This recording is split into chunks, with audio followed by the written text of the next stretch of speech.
Well, I think the one thing that discipline definitely does help you with is it helps you get things done.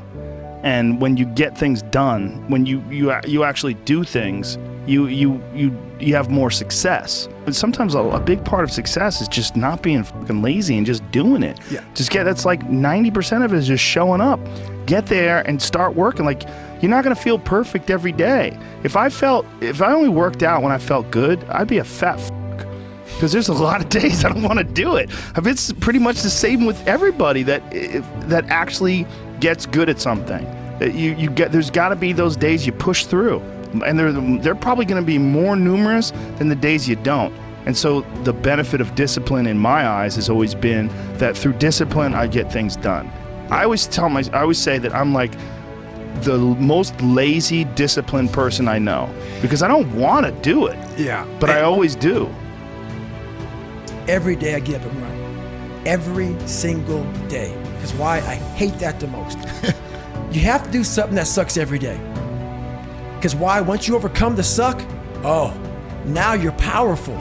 You've overcome yourself already. So now you're ready to battle. Life's about self-discipline. It is about self-discipline. We tend to do the things that are easy. And that is it builds no mental toughness. It builds no mental hardening. It builds nothing. When you working out is where you can build that the fastest. Because it's a constant, it gives you instant feedback. You may not lose the weight you want to real fast, but the discipline it takes, it transfers over to all aspects of your life. When you look in the mirror, every morning we all look in the mirror to get ready to go to work, to go anywhere. The first thing you see is your reflection.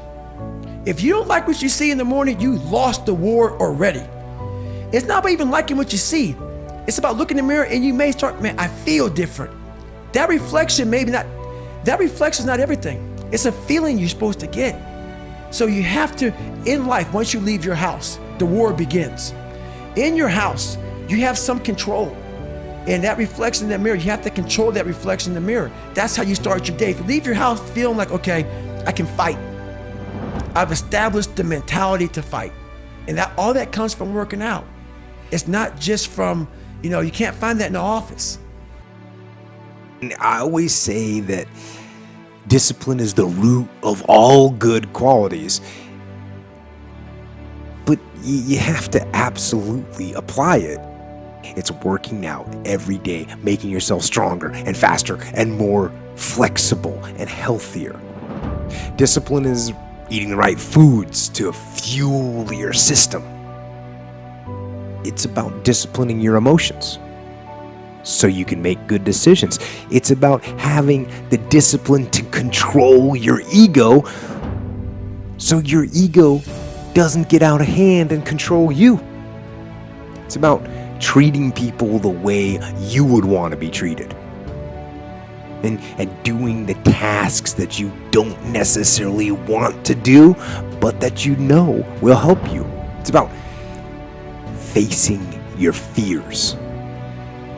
It takes discipline to face your fears so you can conquer them. And that's what discipline is. Discipline means taking the hard road, the uphill road, to do what's right for yourself and for other people. The discipline can seem like it's your worst enemy. But the reality is, discipline is your best friend. It will take care of you like nothing else can. And it'll put you on that path. The path to strength and health and intelligence and happiness. And most importantly, it'll put you on that path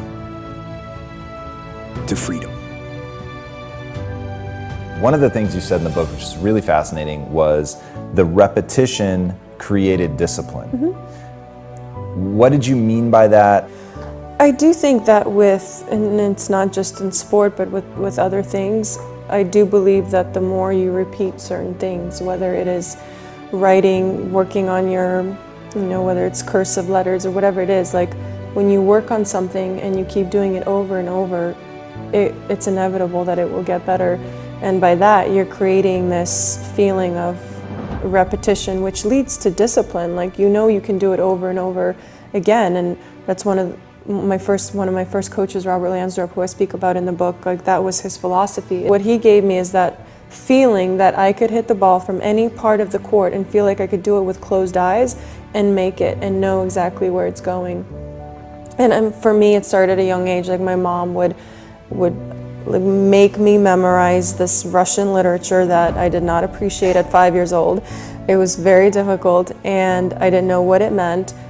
But I would do it, and I would memorize it, and then I would feel that I accomplished something. I don't know why, I don't know, but the repetition led me to this discipline, and I think that helps with mindset.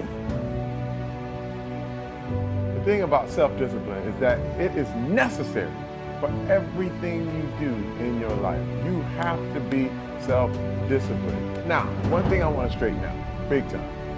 Discipline is not punishment. It's not. Discipline is training. Discipline is training. If you change your mind, your mindset, and really focus it on what discipline really is, you start to welcome discipline. You welcome self-discipline into your life. Let me start with the number one key to self-discipline. Remove temptation. You must remove temptation if you are going to have self-discipline. I'm trying to say, if you are trying to lose weight, if you are trying to get better, if you are trying to do things in a good way, you have to remove the temptation. Me, I had a problem with pornography years ago. And now, it's one of those things that I had to eliminate temptations. I had to eliminate things that I felt would trigger me and get me back going on the wrong path. I find that there were times like Friday night is when I felt like that was the time to view pornography. You know why? Because I remember everyone going out on Friday and this, dancing, and partying and all that. And then I would do it. I'd say, no, I'm not gonna do that. I'm a good boy, but I'm gonna stay home and I'm gonna watch porn, which was a horrible, horrible habit. So Friday night, I know when those feelings are coming and when that I get sensitive and I feel like, you know, this might be the time to click on something, you know what I mean? And I know it and I head it off at the path. You just make sure that you know where you are and you avoid those temptations. The same thing with eating. If you know you have a problem with donuts, do not go to the donuts shop to get your coffee. You know what I mean? Go to a place that doesn't have donuts or something that you know is your vice, that you know you shouldn't do. Avoiding temptation is a way of life. By doing one thing differently, you can avoid all kind of temptation, and it is the key to your self-discipline. So a dude screamed to me the other night, "Hey Will, I want to be an actor, man. I want to be an actor just like you." 99% of people that say stuff like that are not willing to do what it takes to make their dreams come true. The Marines have a saying, everybody wants to go to heaven, but nobody wants to die. Self-discipline is the center of all material success. You cannot win the war against the world if you can't win the war against your own mind. And I think the word discipline has kind of gotten a bad name. We think about it in terms of punishment. I'm not talking about discipline in that way. I'm talking about discipline in the sense that you forego immediate pleasure for the exchange of long-term self-respect. I believe that self-discipline is the definition of self-love.